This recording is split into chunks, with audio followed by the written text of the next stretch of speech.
कैसे हैं आप सभी? मैं आशा करती हूँ सभी लोग स्वस्थ और प्रसन्न होंगे। आज हम हमारा पाठ वचन को पढ़ेंगे और समझेंगे। तो आइए शुरू करते हैं इस पाठ को। ये है पाठ 7, वचन यानी नंबर। वचन से मतलब है संख्या। वचन के माध्यम से हमें किसी संज्ञा या सर्वनाम के एक या एक से ज्यादा होने का पता चलता है, वह वचन कहलाता है। वचन, आइए पढ़ें। वचन का अर्थ संख्या है। संज्ञा शब्द का वह रूप जिसके द्वारा संख्या का बोध होता है वह वचन कहलाता है। जैसे गुब्बारा, गुब्बारा एक गुब्बारे को दर्शा रहा है और गुब्बारे एक से ज्यादा को। लड़का और लड़की, लड़का एक शब्द को दर्शा रहा है और लड़के एक से ज्यादा। वो कितने ही हो सकते हैं लेकिन वो एक से ज्यादा है। यानी ये कहा जा सकता है कि संज्ञा के जिस रूप से उसके एक या एक से ज्यादा होने का बोध होता है वे वचन कहलाते हैं। वचन के दो भेद हैं, एक वचन तथा बहुवचन। पहला, एक वचन।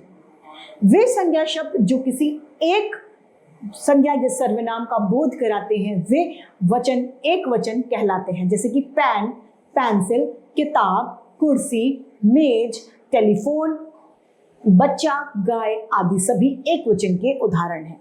दूसरा है बहुवचन। वे संज्ञा शब्द जो किसी वस्तु के एक से ज्यादा होने का बोध कराते हैं वे बहुवचन कहलाते हैं। जैसे पेंसिलों, कुर्सियों, टेलीफोनों आदि इसके उदाहरण हैं। अब वचन की पहचान।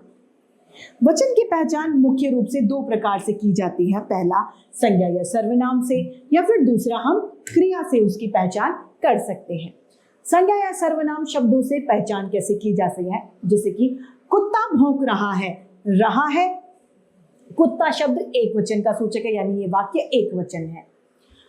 और कुत्ते भौंक रहे हैं तो कुत्ते क्या है? बहुवचन हो गया, तो ये शब्द बहुवचन हो गया। वह खेल रहा है एक वचन का उदाहरण है, वे खेल रहे हैं बहुवचन का उदाहरण है। अब क्रिया से वचन की पहचान कैसे की जाती है?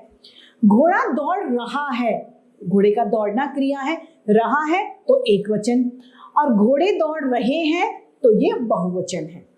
बच्चा सो रहा है एक वचन, बच्चे सो रहे हैं ये बहुवचन का उदाहरण है।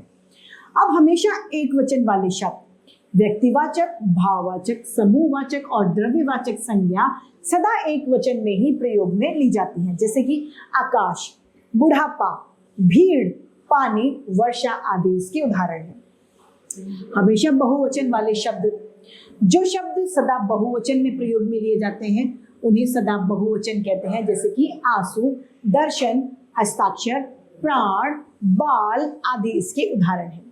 ये बात जानने योग्य है कि आदर्श सूचक जो शब्द होते हैं वे हमेशा बहुवचन में प्रयोग में लाए जाते हैं। अब एक वचन से बहुवचन बनाने के नियम। पहला है पुल्लिंग शब्द। पुल्लिंग शब्द यदि आकारांत हो तो आ को ए कर दिया जाता है तो एक वचन से बहुवचन बन जाता है। केला, केले, जूता, जूते, कुत्ता, कुत्ते, पंखा, पंखे, कुर्ता, कुर्ते, हीरा, हीरे, चश्मा, चश्मे आदि। यदि पुल्लिंग शब्द आकारांत नहीं हो तो उसका रूप दोनों वचनों में एक जैसा रहता है। जैसे पृथ्वी, पुल्लिंग शब्दों के आखिर में वृंद, जन, लोग, गण आदि शब्द जोड़कर बहुवचन बना लिए जाते हैं। जैसे विद्यार्थी का विद्यार्थी गण, पाठक का पाठक वृंद, मित्र, मित्र लोग, भक्त, भक्त जन। एक वचन है मुनि, बहुवचन मुनिजन, मित्र, मित्रगण, गुरु, गुरुजन, सज्जन, सज्जन लोग, बालक, बालक वृंद।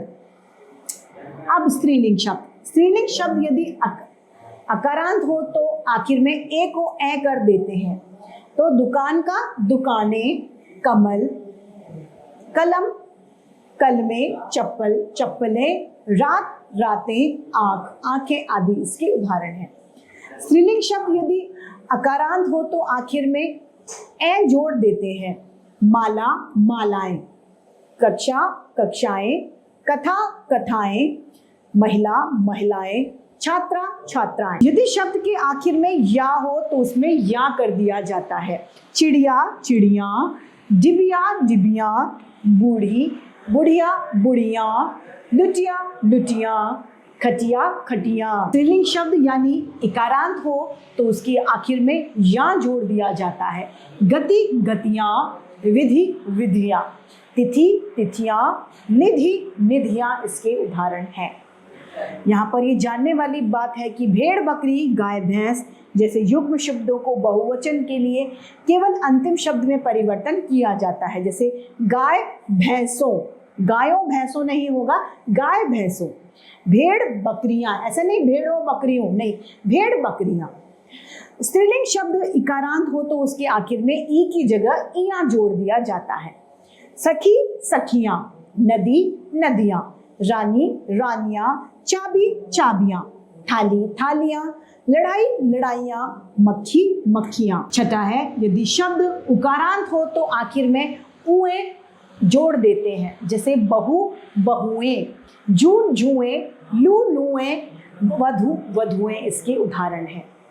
यदि शब्द उकारांत हो तो आखिर में ए जोड़ दिया जाता है। वस्तु वस्तुएं, गौ गौएं, ऋतु ऋतुएं, धेनु धेनुएं इसके उदाहरण।